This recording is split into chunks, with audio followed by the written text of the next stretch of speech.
Good morning India. मैं जो है सलाम या नमस्ते नहीं करूँगा, क्योंकि धंधे के अंदर, पॉलिटिक्स के अंदर, कारोबार के अंदर धर्म को नहीं लाना चाहिए। मैं गुड मॉर्निंग इंडिया बोलूँगा। अब मेरे एक गुजारिश है कि मैं पहले सूरत में रहता था, अभी मुंबई में रहना आया हूँ नौकरी की तलाश में। तो मुझे नौकरी मिल गई है, रूम भी मिल गया मुझे। अब ये बंदे ने मुझे नौकरी पर रखा था, expert Ayurveda weight expert kit. ये है वेट एक्सपर्ट किट, इस पे देखो, एक्सपर्ट आयुर्वेद करके एक कंपनी है। इसने मुझे जॉब पर रखा था, महीने के 15,000 रुपये देने बोला था। तो 2 महीने तक तो इसने मुझे काम लिया और 2 महीने की सैलरी भी दी, लेकिन तीसरा महीना हो गया और फरवरी की 15 तारीख से लेकर अभी तक, अभी 10 मार्च चल रहा है, ये मुझे सैलरी नहीं दे रहा है और फ़ोन बंद कर दिया। मेरा कॉल का जवाब नहीं दे रहा है, मुझे ब्लॉक लिस्ट में डाल दिया और text message, voice message, video call सब कुछ कर चुका, लेकिन कुछ रिप्लाई नहीं दे रहा है और मेरी सैलरी नहीं दे रहा है। लेकिन इसका माल मेरे पर इतना पड़ा है। अब कोई झगड़ा भी नहीं हुआ इसके साथ, ना बंदे के साथ हुआ, ना कंपनी के साथ हुआ, ना कस्टमर के साथ हुआ। अब मुझे समझ में नहीं आ रहा है कि मैं क्या करूँ। ये दिल्ली का रहने वाला है। अब क्या इशू है वो समझ में नहीं आता। ये बंदे का मैं कैसे कांटेक्ट करूँ, मेरी सैलरी कैसे लूँ?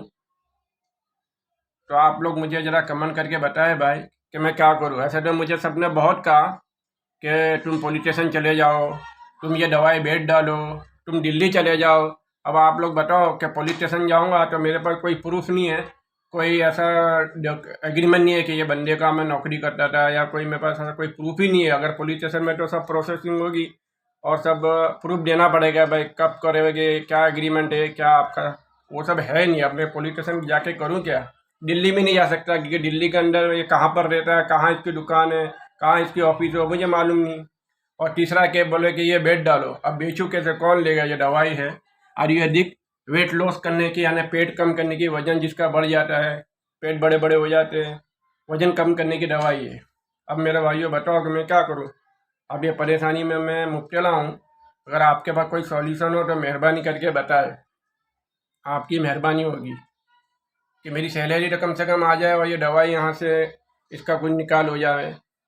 और एक बात, आखिरी बात कर रहा हूँ कि मेहरबानी करके कोई बेकार की घटिया कमेंट न करे और मस्ती भी न समझे और मस्ती करे भी नहीं, मजाक करे भी नहीं कमेंट के अंदर। जो मेरे खास करके जो पहचान वाले हैं वो, पर नया आदमी तो नहीं करेगा, लेकिन पुराना आदमी करेगा, मस्ती करेगा। तो उससे मैं कह देता हूँ कि भाई कमेंट में कुछ भी मस्ती मजाक वाली बातें यहाँ बेकार की कमेंट ना करे, वरना मेरे मुँह से जो है वो करेगा वो, और गाली मुझे निकलेगी। और गाली तो मान जानते हो ना कि किसके लिए निकलती है, माँ बहन के बारे में निकल जाती है। वो बेचारी, वो तो कुछ करती नहीं, वो तो अपने घर में बैठी है, लेकिन मजबूरन ऐसा लोग करते हैं कि गाली देनी पड़ती है। तो कमेंट कर, मेहरबानी करके जो मेरे पहचान वाले हैं वो घटिया कमेंट नहीं करें। और मेरी ये जो तकलीफ़ है, ये परेशानी है, उसको दूर करने के लिए आप लोग बताएं कि भाई मैं क्या करूँ। आज 15 और 10-25 दिन हो गए, अभी तक ये मेरा कॉल रिसीव नहीं कर रहा है और मेरी सैलरी लेके बैठा है। 2 महीने की सैलरी समझो 30,000 जैसी हो गई है। आप बताओ भाइयों मैं क्या करूँ?